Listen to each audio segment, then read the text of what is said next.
Draga braćo i sestre, evo nam danas blagdana koji je tako usko povezan s Božićem. Svetkujemo blagovijest, navještenje Gospodinovo.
Marija je samom Bogu otvorila vrata ovoga svijeta.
Kraljice krunice, probudi u nama potrebu za molitvom i ljubavlju.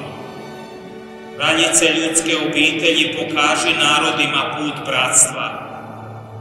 Kraljice mira, isprosi svijetu miru. Boj plač, majko, neka pokrene naša otvrdnula srca. Suze koje si za nas prolile, neka učine da procvjeta ova dolina, koju je naša mržnja isušila. I dok sveckanje oružja ne šuti, tvoja molitva neka nas raspoloži za mir. Tvoje majčinske ruke neka zagrle one koji pate i koji bježe pod naletom bombi. Tvoj majčinski zagrljaj neka utješi one koji su primorani napustiti svoje kuće i svoju domovinu.